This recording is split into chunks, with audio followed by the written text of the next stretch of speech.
Hello guys, my name is Nagesh Nishad and you are watching my YouTube channel The Thousand World.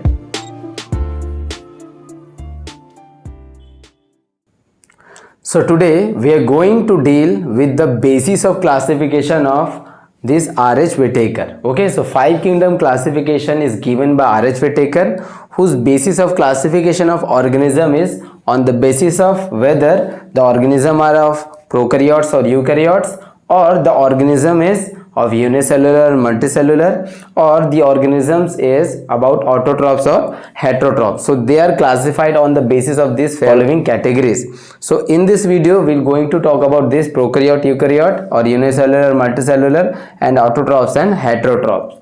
So what are the 5 kingdom classification which is given by R.H. Whittaker? So first one is kingdom Monera, second kingdom Protista, third kingdom Fungi, fourth kingdom Plantae, and fifth one is kingdom Animalia. So now let's see what is unicellular and what is multicellular. So first point here, body is made up of only single cell. इसका मतलब जो unicellular organism है उनकी body सिर्फ एक ही cell से बनी रहती है, जैसे एग्जांपल बैक्टीरिया, प्रोटोजोआ, अमीबा, और इनका जो सारा फंक्शन होता है मूवमेंट का, चाहे खाना खाने का, ठीक है, वो सारे एक ही सेल में कंट्रोल होता है. And if you talk about multicellular, the body is made up of more than one cell. इसका मतलब जो मल्टीसेलुलर ऑर्गेनिज्म होते हैं उनकी बॉडी एक सेल से ज़्यादा सेल से बनी रहती है. ये 100 भी हो सकता है, 1000, करोड़, अरब, खरब में भी हो सकता है. नेक्स्ट है level of body organisation is simple. इसका मतलब सिंस ये एक ही सेल है तो इनके जो लेवल है बॉडी ऑर्गेनाइजेशन वो बहुत ही सिंपल है. मतलब जैसे कि आपने सर्कुलेटरी सिस्टम के बारे में सुना होगा, डाइजेस्टिव सिस्टम के बारे में, तो ये सारी चीज़ें इसमें प्रेजेंट नहीं होती है, मतलब उतना कॉम्प्लेक्स नहीं होता है. एंड मल्टीसेलुलर में level of body organisation is very complex. Like मैंने अभी आपको बताया कि ह्यूमंस भी इसके एग्जाम्पल हैं, ठीक है, प्लांट्स भी एग्जाम्पल है, एनिमल्स भी मल्टीसेलुलर के.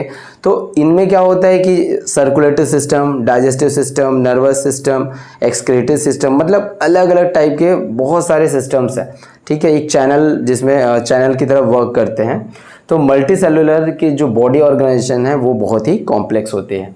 नेक्स्ट है पॉइंट थर्ड है माइक्रोस्कोपिक इन नेचर. माइक्रो मतलब होता है बहुत ही छोटा. तो यूनिसेलुलर की बॉडी होती है बहुत ही छोटी होती है. इसको हम ऐसे बेयर आई से नहीं देख सकते, नेकेड आई से. इसको देखने के लिए माइक्रोस्कोप की ज़रूरत पड़ती है. नेक्स्ट है multicellular are macroscopic in nature, like humans. अब देख लो एग्जांपल, कोई भी एनिमल्स, ह्यूमंस, प्लांट्स, वो बहुत बड़े होते हैं. That's why written here macroscopic. So micro small, macro very large. Now let's see the third points. Lifespan is short. That means in unicellular organism their lifespan are very short. जैसे कि आपको पता है कि बैक्टीरिया, प्रोटोजोआ, अमीबा होता है, कई ऐसे ऑर्गेनिजम्स हैं, जैसे ई कोलाई बैक्टीरिया हो गया आपका, ये 20 मिनट में अपने आप को रिप्लिकेट करती है. मतलब इनकी जो लाइफ है बहुत ही कम होती है. And if you see the multicellular organism, their life span is longer. मतलब ये बहुत ज़्यादा साल तक जीते हैं. सो जैसे ह्यूमन है, what is the average life span of human beings? I guess 60 nowadays. But पहले क्या था, लोग जब अच्छे से खाना खाते थे, ठीक है, प्रॉपर तरीके से मिलावट वाला खाना नहीं खाते थे, तो पहले जो लोग हैं उनके 80-90 ईयर्स ऐसे ही पहुंच जाते थे. लेकिन अब धीरे धीरे लाइफ स्पैन जो ह्यूमंस की वो शॉर्ट हो रही है. Now the fifth point of unicellular is have greater tendency to regenerate. इसका मतलब है कि जो रीजनरेशन पावर है इनके में बहुत ज़्यादा होता है, ठीक है. जैसे रीजनरेशन का पावर एक सेल से 2 सेल, 2 सेल से 4, 4 से 8, 8 से 16, 16 से 32, मतलब इनका मल्टीप्लिकेशन जो पावर होता है बहुत ही ज़्यादा रहता है, फास्ट रहता है.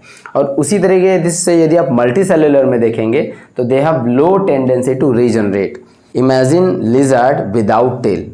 आपने कभी ऐसा सुना है या फिर आपने कई बार देखा भी होगा, कई बार जो छिपकली होती है वो अपना पूंछ तोड़ देती है, ठीक है. तो छिपकली के साथ ऐसा क्यों होता है? Unfavourable condition. अनफेवरेबल मतलब है जब उसको ऐसे सिचुएशन में, जैसे उनको डेंजर वगैरह ऐसा कोई सिचुएशन होता है, तब वो सामने जो एनिमी है उसको डिस्ट्रैक्ट करने के लिए अपना पूंछ वो अलग कर लेता है, ठीक है.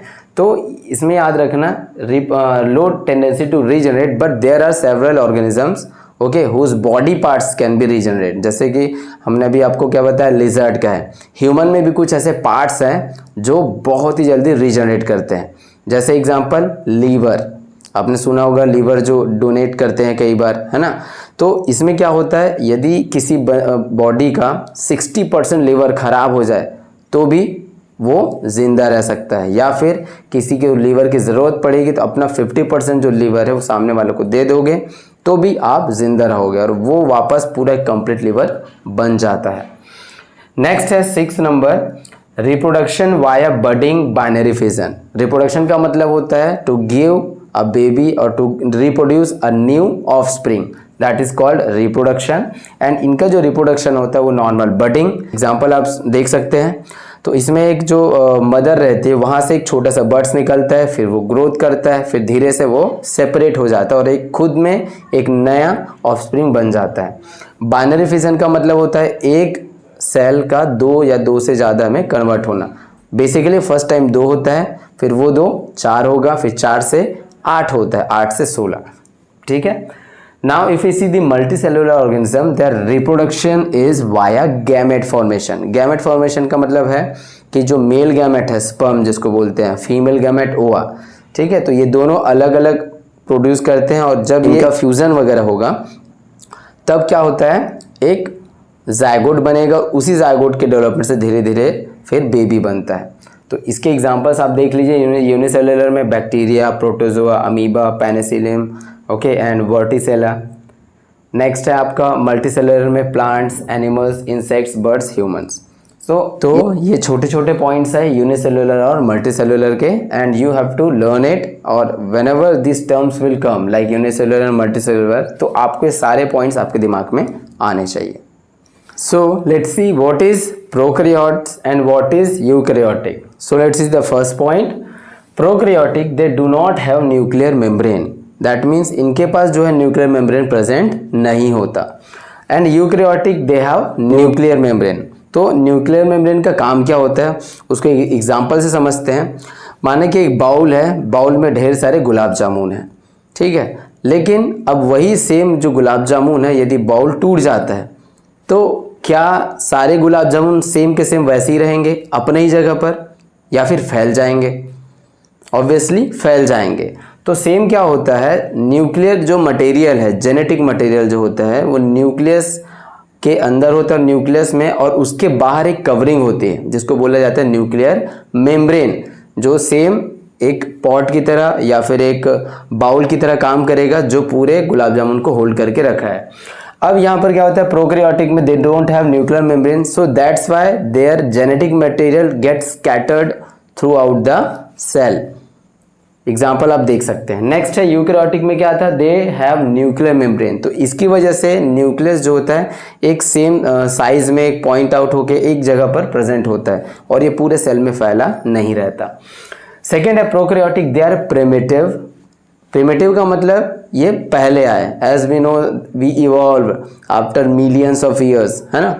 तो सेम क्या है, जो आपका प्रोकैरियोट्स है, लाइफ इनका जो लाइफ है अर्थ में सबसे पहले हुआ है। बाद में इवोल्यूशन होते होते होते कौन आया, यूकैरियोट्स आए, ठीक है। So that's the second point, they evolve after the prokaryotes.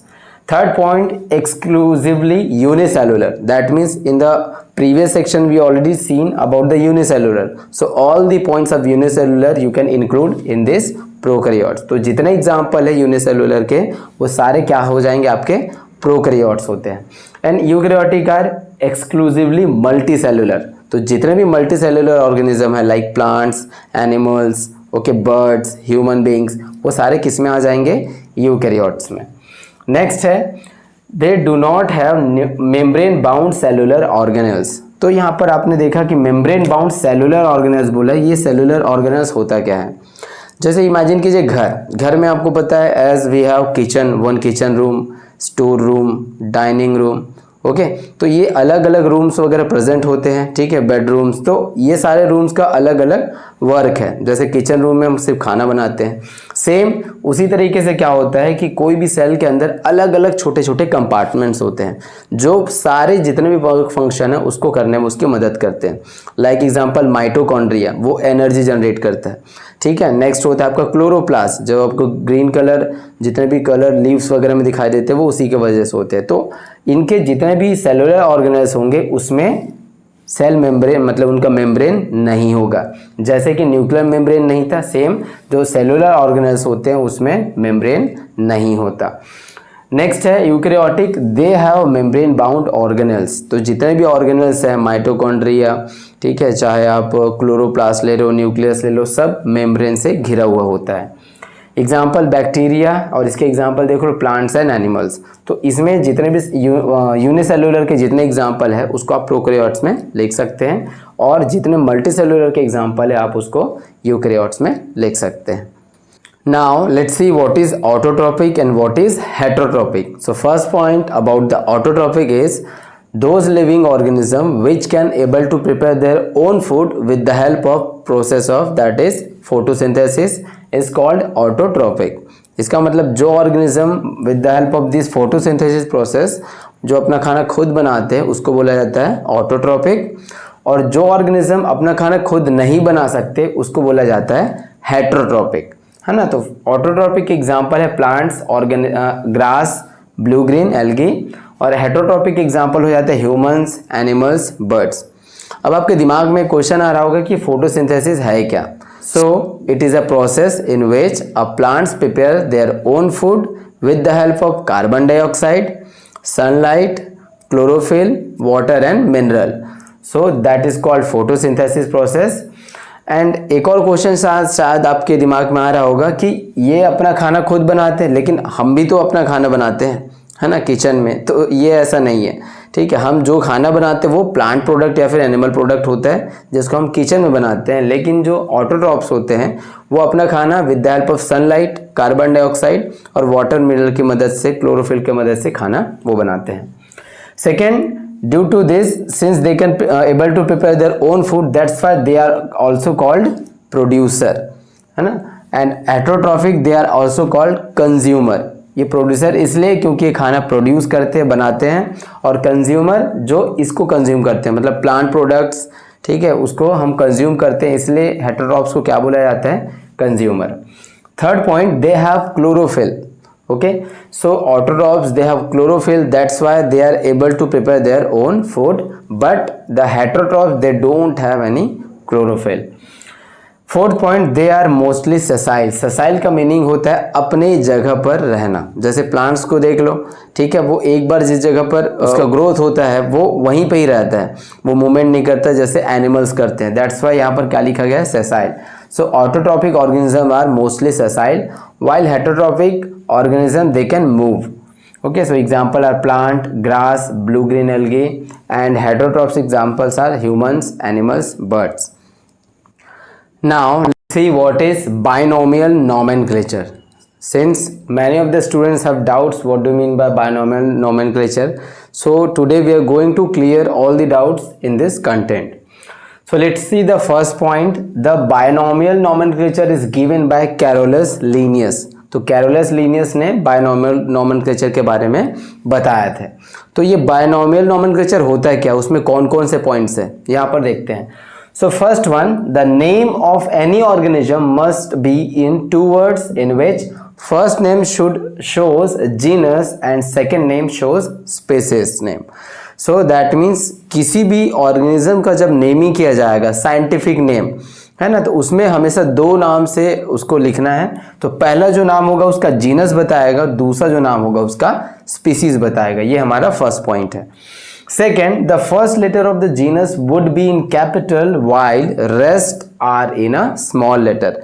As you can see, तो जो इसमें बोला पहला लेटर जो होगा वो कैपिटल होगा, बाकी सारे स्मॉल लेटर में होना चाहिए। यदि आपने एच और एस को कैपिटल कर दिया, इसका मतलब ये आपका आंसर गलत हो जाएगा नेमिंग। इसलिए फर्स्ट लेटर जो होगा वो बड़ा है, बाकी सब छोटे लेटर्स में होंगे। Third, while typing the scientific name should be in italics and while writing must be underlined। इसका मीनिंग कि जब हम उसको प्रिंटिंग करते हैं या फिर टाइपिंग करते हैं कंप्यूटर या फिर लैपटॉप में, तो वो हमेशा इसका फॉन्ट होता है इटैलिक्स। इटैलिक्स का मतलब होता है, कई बार आपने फॉन्ट देखा होगा, जो लेटर्स है वो तिरछे लिखाते हैं, तो वो जो साइंटिफिक नेम है हमेशा वो तिरछे होने चाहिए यदि हम टाइपिंग कर रहे हैं तो। और यदि हम कॉपी में लिखते हैं तो इट मस्ट बी अंडरलाइन, इसको हमेशा अंडरलाइन करके रखना है। तो ये आपका थर्ड पॉइंट है। नाउ ये बहुत बड़ा क्वेश्चन है कि why we need this binomial nomenclature, हमको इसकी ज़रूरत क्यों पड़ी। तो इसको एक एग्जांपल से समझते हैं। जैसे कि एग्जांपल लेते हैं कैट, बिल्ली का, ठीक है। तो बिल्ली जो है उसको इंडिया में हम क्या बोलते हैं, बिल्ली बोलते हैं, लेकिन लोकल भाषा भी होता है। जैसे इसको आप तेलुगु में बोलेंगे तो वो क्या हो जाएगा, पिल्ली, है ना, उसको पिल्ली बोलते हैं, और हम हिंदी में बिल्ली बोल रहे हैं। देन इसको इंग्लिश में जो क्या बोला जाता है, अमेरिकन कंट्रीज़ या फिर ऑस्ट्रेलिया में चले जाए तो इसको कैट बोलते हैं। तो जगह जगह पर प्लेस टू प्लेस चेंज होने पे क्या है, नाम बदल रहा है। इसको जापान में कुछ और बोला जाता होगा, चाइना में कुछ और बोला जाता होगा। तो ये यदि सेम नेम यदि आपको यहाँ आपने बोला बिल्ली, तो सेम यदि आप अमेरिका में जाके बोलेंगे तो वो समझ नहीं पाएंगे। तो इसी चीज़ को, इसी बैरियर को, है ना, लैंग्वेज बैरियर को ख़त्म करने के लिए ये जो साइंटिफिक नेम है बायनोमियल नोमेनक्लेचर लाया गया। अब इसके अकॉर्डिंग जैसे एग्जांपल ले लो आप टाइगर, टाइगर को क्या बोला जाता है, पैंथेरा टिग्रिस, ठीक है।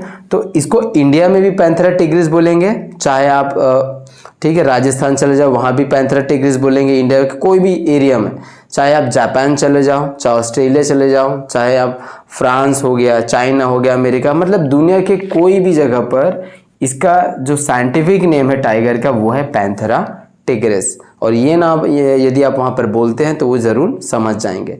तो लैंग्वेज बैरियर को ख़त्म करने के लिए जो लोकल नेम्स वगैरह होते हैं, कई सारे ऑर्गेनिजम्स के अलग अलग नेम, तो उस चीज़ से बचने के लिए क्या है, एक बायनोमियल नोमेनक्लेचर लाया गया, और जिसमें जो भी ऑर्गेनिजम्स है उसको दो नाम से जाना जाता है, और ये साइंटिफिक नेम भी कहलाता है। आपको ये बहुत इंपॉर्टेंट है, इसको अच्छे से लर्न कीजिएगा।